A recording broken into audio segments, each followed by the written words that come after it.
Bonjour à tous.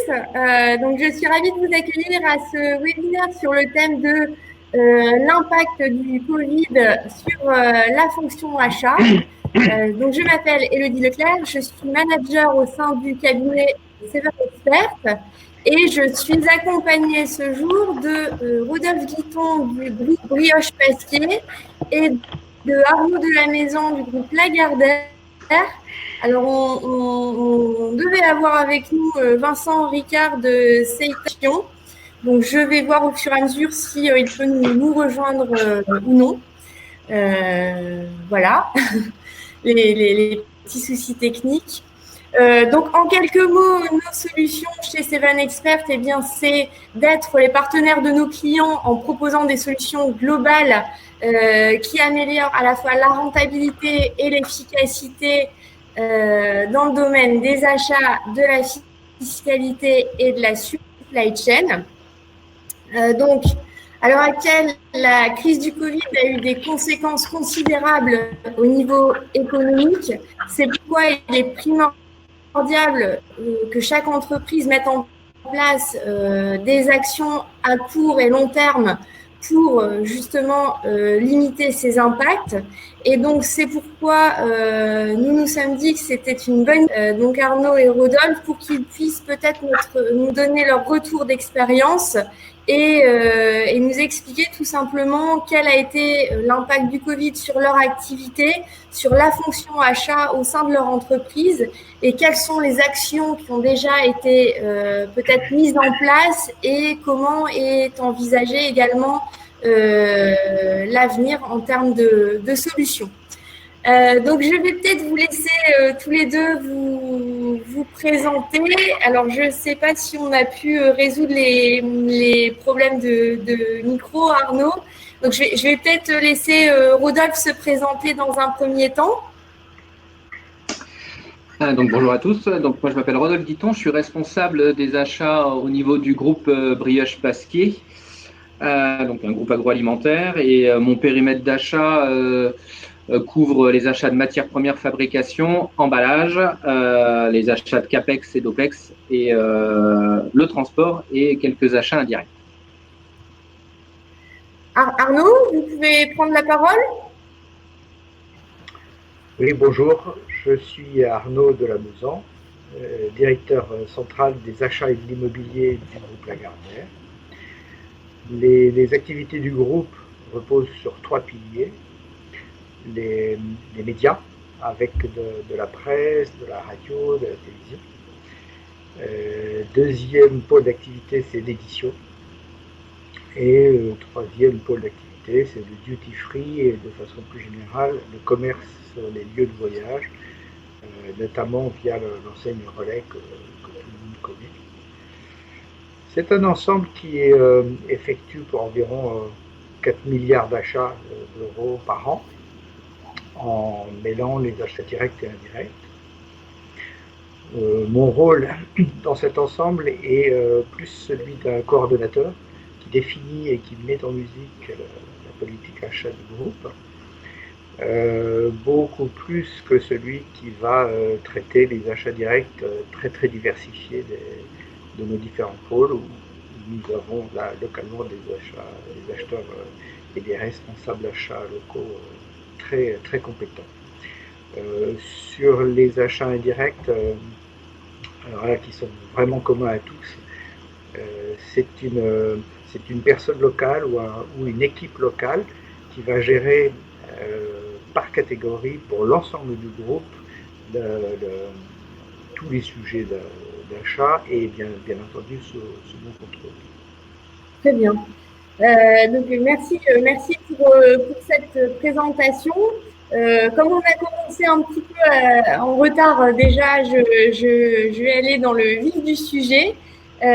Donc pour que vous puissiez bien nous expliquer quel a été l'impact du Covid, peut-être de manière assez large sur votre secteur d'activité et en particulier sur votre entreprise. Rodolphe, je vais peut-être vous laisser commencer. On va garder le même ordre d'intervention. Je pense que ce sera peut-être plus simple. Très bien. Donc, le groupe Brioche Pasquier a 3 activités. Une activité de fabrication de la brioche, hein, donc des pains au lait, des pains au chocolat, des pitchs. Une activité de biscotte et une activité de pâtisserie qui est plutôt tournée vers la restauration hors domicile. Donc, les 2 activités brioche et biscotte n'ont pas été impactées de façon forte par le Covid. On a même eu plutôt beaucoup de commandes puisque des gens ont stocké de la brioche, ça se congèle, et de la biscotte, c'est un produit sec, donc on n'a pas eu de perte d'activité. À contrario de l'activité pâtisserie qui, elle, est connectée aux restaurateurs et au milieu de la restauration hors domicile, où là, le chiffre d'affaires s'est effondré puisque on a perdu près de 50% du chiffre d'affaires pendant la période. Là, c'est en train de repartir doucement avec la réouverture des restaurants. Donc, nous, la problématique qu'on a vécue, c'était plutôt de se faire réapprovisionner en temps et en heure sur un certain nombre d'ingrédients. Donc, je dirais que tous les ingrédients issus du bassin européen, on n'a pas eu de difficultés majeures, on n'a pas eu de rupture sèche. On a quelques ingrédients qui viennent hors d'Europe, où là, ça a été beaucoup plus compliqué et on a été obligé de mettre en place des switches d'ingrédients validés par les fraudes pour pouvoir produire nos brioches. D'accord. Et d'un point de vue humain, du coup, comme l'activité pâtisserie a été quasiment arrêtée, vous avez dû, donc j'imagine, voilà, on a eu recours au chômage partiel donc dans les 3 activités puisque la force de vente, elle, a été mise au chômage partiel puisqu'on ne pouvait plus visiter les magasins. Et en effet, l'activité pâtisserie donc a été mise en chômage partiel.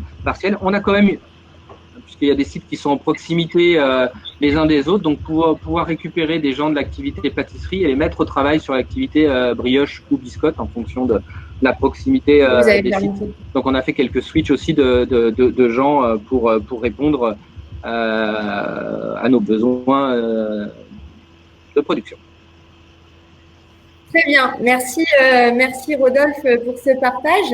Arnaud, je vais peut-être vous laisser la parole sur l'impact de la crise sanitaire sur votre activité et en particulier sur le groupe Lagardère. Les impacts du Covid sur les activités du groupe Lagardère ont été diverses, mais en tout état de cause, extrêmement violentes.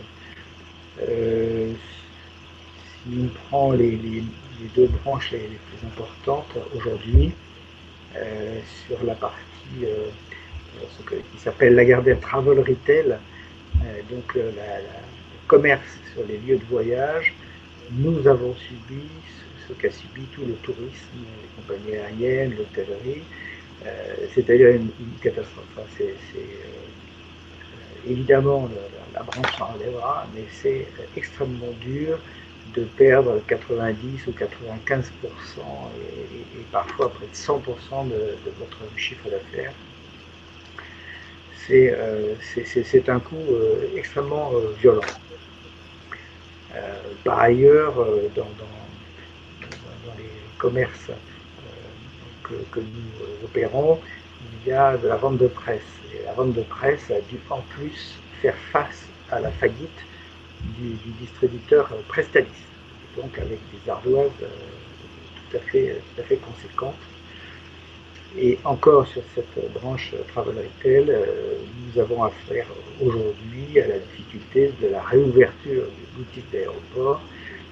Il faut mettre en place un certain nombre de moyens avec le quart ou le cinquième des passagers que nous avons habituellement. Donc sur un plan coût et rentabilité, c'est encore compliqué. Sur la branche édition, ça a été aussi assez violent, assez dur, moins. On va dire que globalement, c'est une perte peut-être en moyenne de 50% du chiffre d'affaires, avec des moments où on est monté probablement jusqu'à 80%. On vendait des livres, on n'en vendait plus que dans les supermarchés. Et sur Internet, quand même, ça a marché pas mal, on va va dire ça comme ça. On a été amené à donner des facilités de trésorerie à un certain nombre de clients. On a été extrêmement fragilisés dans le cas contraire. Et là, sur ce métier-là, on a par contre une bonne surprise, c'est-à-dire que la reprise est extrêmement puissante. Les gens qui n'avaient pas acheté de livres, à la sortie du confinement, se mettent à acheter. Et là, sur cette branche-là, c'est une bonne nouvelle. C'est-à-dire qu'on récupérera beaucoup plus vite probablement que tout le secteur du tourisme. D'accord, très bien. Merci Arnaud pour ce partage également. Donc effectivement, on voit bien sur deux secteurs d'activité différents. L'impact n'est pas du tout le même, hein, puisque vous, Rodolphe, si je puis m'exprimer comme ça, vous en sortez quand même plutôt bien. Là où pour vous, Arnaud, ça a été très très très compliqué et vous êtes encore dedans, hein, plus ou moins là où Pasquier est déjà plus ou moins dans l'après. Vous êtes encore en train de mesurer les conséquences. Du coup, je vous propose de passer au thème suivant qui est plutôt, maintenant qu'on a vu en gros l'existant, qu'est-ce qui s'est passé, comment vous avez réagi à chaud. Eh bien, peut-être quels sont les plans d'action que vous avez validés au sein de votre entreprise, pour la fin 2020, potentiellement sur 2021. Comment cette crise sanitaire a pu avoir un impact sur votre stratégie et votre manière de voir les choses pour l'avenir. Je vous laisse prendre la parole, Rodolphe. Donc les plans d'action qui vont être emmenés sur le semestre vont être de deux ordres. On va essayer d'avoir un dual sourcing un peu plus prononcé que ce qu'on pouvait avoir sur des ingrédients à risque. Donc on a un plan d'essai et de validation du panel fournisseur qui va être déclenché sur le second semestre. Concernant les ingrédients dont je parlais tout à l'heure là, qui proviennent d'hors d'Europe, l'idée elle est de travailler de façon très très proche avec nos fournisseurs, de mettre en place des projets fournisseurs pour pouvoir soit faire planter cette plante qu'on va chercher en Inde, la faire planter en France, dans le sud de la France, et de pouvoir extraire la graine qui nous va bien pour pouvoir l'utiliser, ou de relancer un projet fournisseur autour d'un ingrédient qui s'appelle la farine de caroube, qui est plantée dans le bassin méditerranéen, qui est un ingrédient qu'on utilisait il y a quelques années, mais l'idée c'est aussi de se rapprocher de ces fournisseurs pour pouvoir faire des contrats à long terme et du coup ne plus être dépendant de fournisseurs extra-européens. Donc deux sujets, oui. Le dual sourcing et le projet fournisseur sur ce qu'on appelle des hydrocolloïdes pour nous.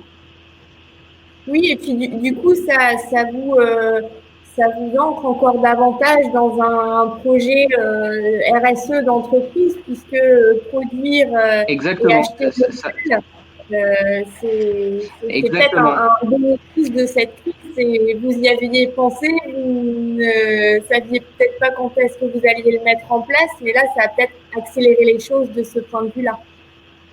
C'est exactement ça. C'est un projet, le projet RSE de l'entreprise est un projet important. Acheter local est vraiment quelque chose d'important pour tout ce qui est les ingrédients que vous connaissez, que ce soit le beurre, les œufs, le sucre, la farine. Mais sur ces hydrocolloïdes qui sont plutôt des plantes qui sont plutôt exotiques, l'idée c'est de les rapporter et de les rapprocher de la France ou de l'Europe, parce que le bassin méditerranéen peut produire ces ingrédients-là. Donc en effet, plutôt à la fois avoir de la pro locale ou européen et de faire des projets à long terme, puisqu'on a besoin aussi de projeter avec nos fournisseurs nos besoins pour qu'ils puissent s'engager et investir à moyen ou long terme pour pouvoir produire et répondre à nos besoins. Très bien, merci Rodolphe. Alors je vais écrire la petite question pour Arnaud. Hop. Les enjeux pour demain. enjeux proches, enjeux probablement un peu plus lointains. Je pense qu'on ne les identifie pas encore tous de façon claire. Je dirais que je vais vous en citer quelques-uns qui déjà on va dire, se dégagent pour le moment, en tout cas. Le premier point, et j'y tiens beaucoup, c'est de veiller à ne pas enfoncer les fournisseurs en difficulté. Et en particulier, de ne pas les pousser à la guerre des prix ou essayer d'en tirer parti sur les délais de règlement. Ça, ce serait inadmissible et ce serait parfaitement contraire à toutes les démarches RSE, la raison d'être des entreprises qu'on est en train de débattre en ce moment. Le deuxième point, donc aussi assez court terme, lui, il est en revanche aussi sur les questions de tarification. Et autant il faut être correct et ne pas en profiter, autant il faudra être vigilant que certains fournisseurs n'en profitent pas non plus pour dire écoutez, les volumes que nous avions prévu de vendre en produits ou en services sur l'année 2020 ne sont pas du tout au rendez-vous. Les niveaux de tarifs sur lesquels nous étions mis d'accord sont devenus incohérents avec les volumes que vous m'achetez. Donc ça, pour moi, ça ne sera pas recevable. En troisième point, je dirais que ça peut paraître une banalité, il y a une question de sourcing, de diversification des sources. Alors, on a beaucoup parlé de sourcing en Chine, c'est une réalité, mais alors nous avons du sourcing un peu partout, et on a vécu le Covid avec des ruptures successives au fur et à mesure de sa progression dans le monde. Donc ça a commencé en Chine, et puis après on a des ruptures en Italie, puis en Espagne. Donc il faut vraiment se donner la peine, et peut-être ça peut être coûteux dans certains cas, mais en tout cas d'avoir une diversification possible, une capacité de rebond sur les sources. Et je dirais qu'au passage, à un moment donné, en pleine crise, eh bien, les sources françaises se sont taries. Les fournisseurs n'ont plus livré, et là où italiens et espagnols ont heureusement pu nous dépanner. Ça reste quand même à souligner. Je dirais que les nécessités financières qu'on va tous avoir pour rebondir, pour ressusciter un peu tout ça, ne doivent certainement pas nous dévier de la route prise dans le domaine de la RSE. Ça reste capital, et je dirais même que ça risque d'être encore plus important qu'hier. Et c'est même probablement ce qu'on vient de vivre, est probablement un booster de cette démarche. Dans le domaine du tourisme et donc des déplacements professionnels, je crois que on va demander beaucoup de flexibilité, compte tenu de toutes les incertitudes, de ce qui peut arriver, notamment pays par pays. On va demander beaucoup de flexibilité à tous les acteurs, aussi bien les compagnies aériennes que l'hôtellerie. Ça ne leur coûtera pas grand-chose, mais si on veut pouvoir relancer les voyages, il faut offrir de la flexibilité, donc on va leur réclamer ça. Après, deux points dans le domaine de l'immobilier, parce que ce sont dans mes responsabilités.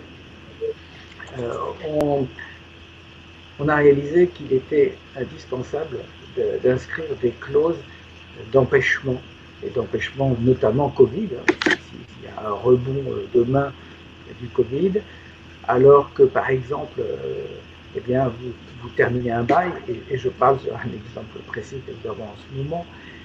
Si vous avez à terminer un bail et à déménager à une date donnée, eh bien, si vous ne respectez pas cette date de sortie des locaux, vous commencez à payer des indemnités qui peuvent être extrêmement importantes.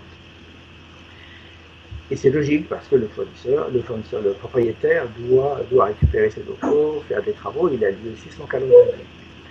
Si vous êtes empêché par une phase Covid, vous rentrez normalement dans ces pénalités extrêmement lourdes. Donc l'idée, c'est de savoir inscrire maintenant ces cas-là dans les baux. Alors, dernier sujet, probablement un tout petit peu plus long terme, mais quand même, on va éviter les positions dogmatiques de tout télétravail d'un seul coup, où je passe de 0 à 4 jours par semaine, j'ai plus besoin de bureau, ou bien du quart de ce que j'avais avant. Il faut faire extrêmement attention à ça. On commence à se pencher sur le sujet. Surtout pas de raccourci intellectuel, pas de raisonnement simpliste. Il va y avoir des changements, c'est évident. Les outils nous ont montré qu'on pouvait travailler différemment. N'oublions pas les côtés sociaux qui sont absolument majeurs. On commence à l'entendre, heureusement. Voilà pour le moment ce qui se dessine. Il y aura très certainement d'autres choses, d'autres décisions, d'autres stratégies qui vont arriver assez rapidement. Très bien, merci Arnaud pour ce passage. Donc pour résumer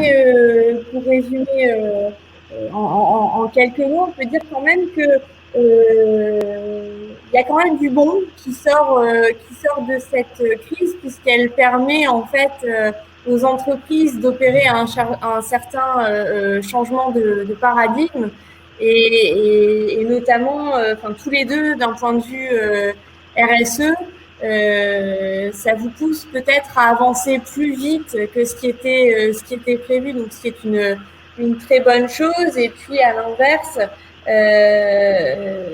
bien aussi vous dire bien comment je peux repenser mon sourcing quand je n'ai plus accès à certains pays.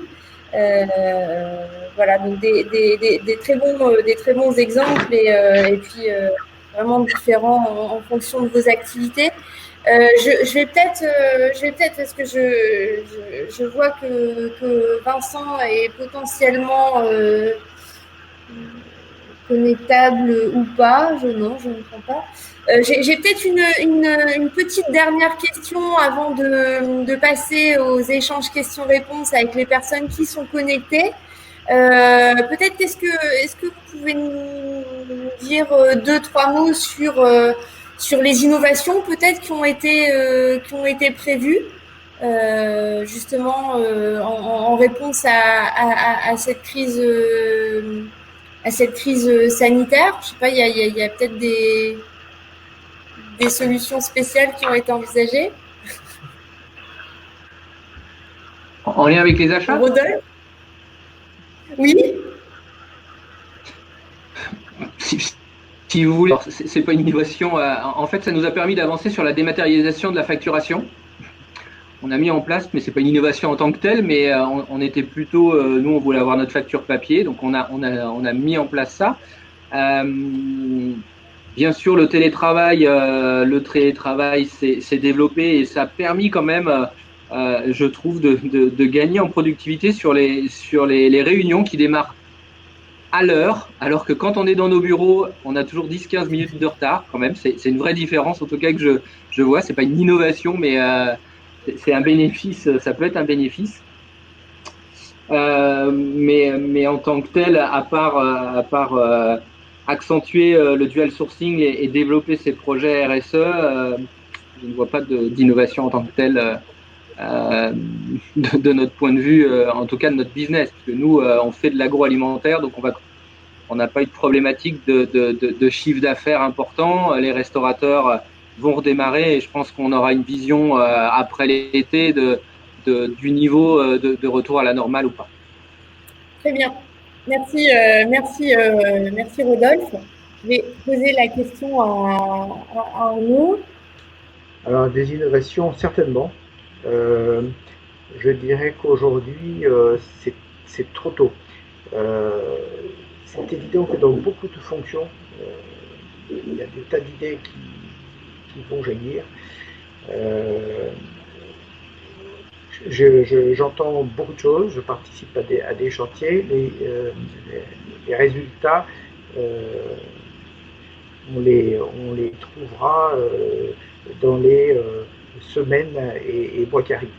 Et notamment en fonction de l'évolution des activités, en fonction du rebond. Je crois qu'effectivement, on va être amené à être très très créatif et ça bouillonne en ce moment. En revanche, c'est un peu tôt pour vous dire voilà les innovations qui arrivent.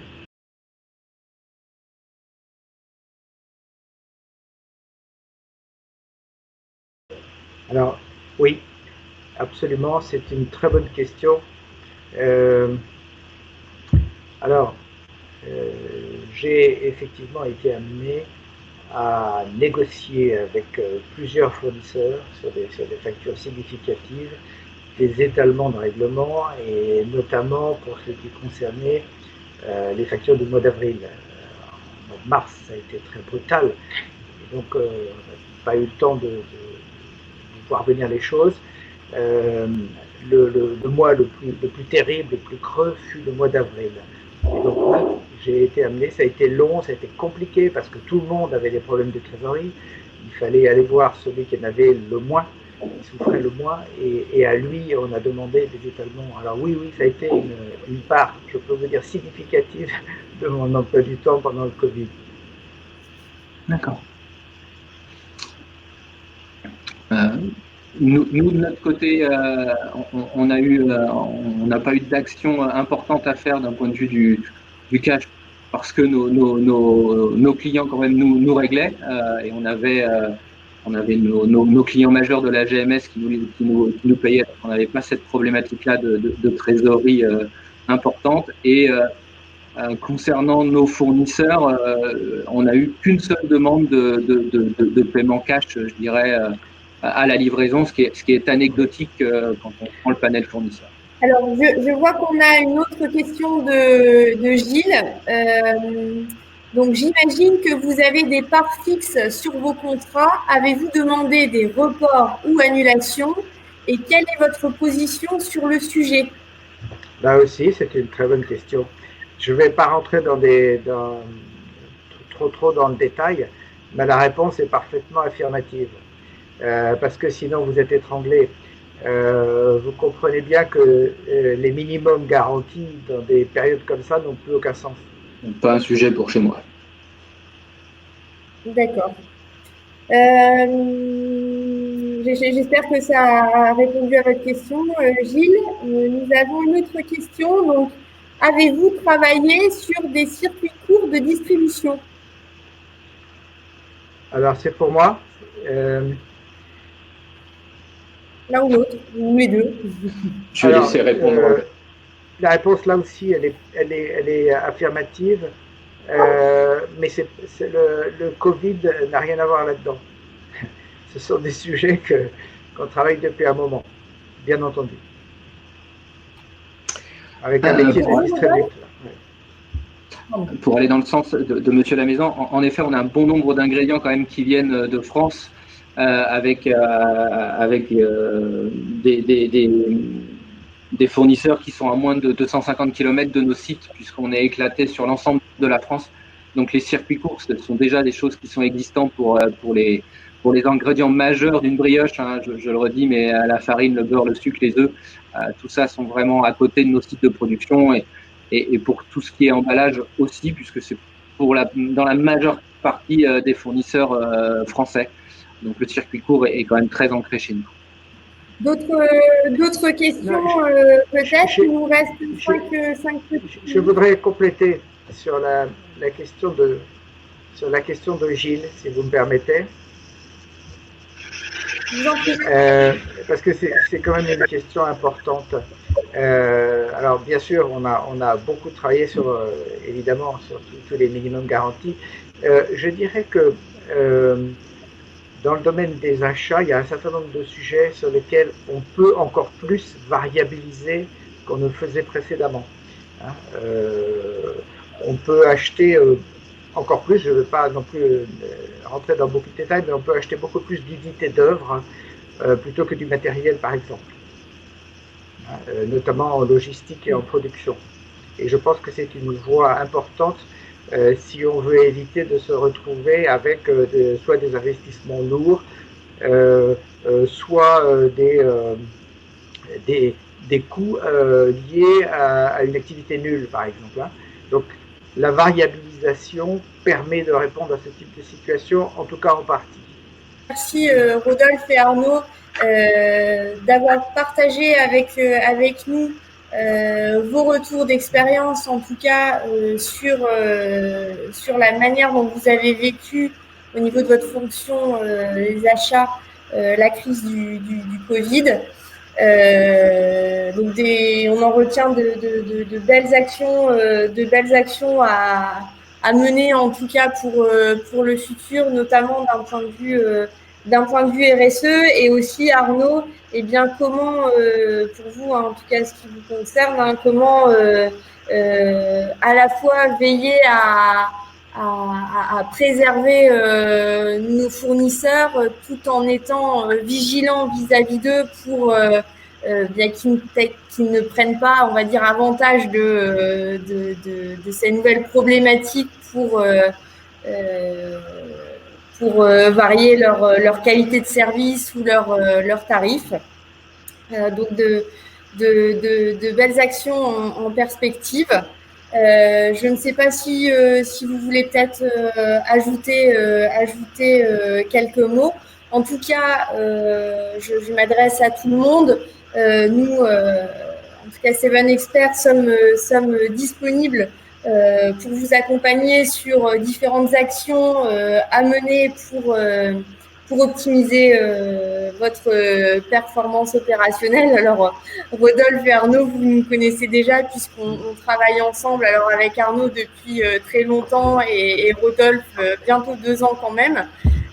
Donc, je pense que vous en êtes convaincus, mais en tout cas, pour les personnes qui nous regardent, eh bien, vous pouvez nous contacter, en tout cas, si vous rencontrez certaines problématiques sur les achats ou même d'autres sujets qui vous permettraient de revoir votre performance opérationnelle.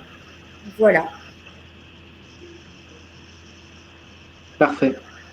Merci à tous. Je vous souhaite une excellente journée et je vous remercie d'avoir participé à ce webinaire. Et puis, je vous dis à très bientôt. Merci. Merci à vous deux. À bientôt. Au revoir, Ébénie.